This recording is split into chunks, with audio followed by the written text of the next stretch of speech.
જેનું આપણે સ્થાપન કરીએ છીએ તેનું જ આપણે ઉત્થાપન કરીએ છીએ.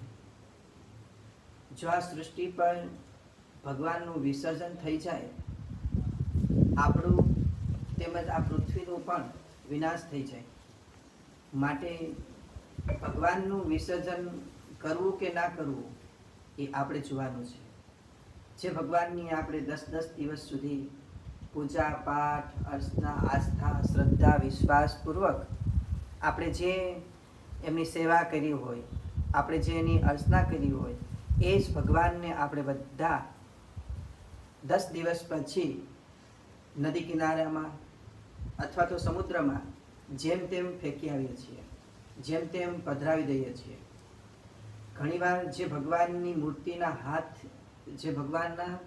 મૂર્તિના હાથમાંથી આપણે આશીર્વાદ લીધા હોય, તો એ જ મૂર્તિનો હાથ જો નદીમાં બારો રહેતો હોય તો ઘણીવાર આપણે એવું જોયું હશે કે એ હાથમાં જેસીબી ઘણી બહુ મોટી બધી મૂર્તિઓ હોય તો એમાં એ જેસીબીની સાંઢળીથી એ હાથને મારવામાં આવે, તોડી નાખી.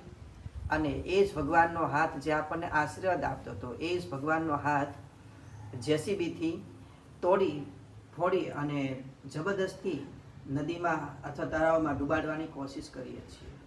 અને એ જ મૂર્તિ ઉપર અનેક જીવજંતુઓ તેમજ લોકો મલમૂત્રનો ત્યાગ કરે છે. તદુપરાંત જે આખા દરિયાની અંદર આખા શહેરોનું આખા રાજ્યનું ગંદકી ભેગી થતી હોય ત્યાં આપણે ભગવાનને પધરાવવાની કોશિશ કરીએ છીએ. જ્યાં આપણે રહી પણ શકતા નથી એવી જગ્યાઓ પર દુર્ગંધ બદબૂ મારતી હોય તો ત્યાં આપણે ભગવાનનું વિસર્જન કરતા હોઈએ છીએ. માટે જે હિન્દુ ધર્મની સંસ્કૃતિમાં આપણે સૌ બધા સત્ય સનાતન ધર્મની સંસ્કૃતિમાં છીએ, ત્યારે આજના સર્વને મારી એક અપીલ છે, આપણે જો આપણી અંદર આત્માનું જ્ઞાન થયું હોય તો આપણે મૂર્તિને ક્યારેય વિસર્જન નહીં કરાવીએ, મૂર્તિનું ક્યારેય ઉત્થાપન નહીં કરીએ. કારણ કે ક્યારેય ભગવાનનો વિનાશ થતો નથી. જો ભગવાનનો વિનાશ થઈ જાય તો ફરી એકવાર કહી રહ્યો છું, આપણો અને પૃથ્વીનો વિનાશ થઈ જાય. માટે સર્વ બધા ક્યારેય પણ ભગવાનની મૂર્તિનું વિસર્જન કરવું નહીં.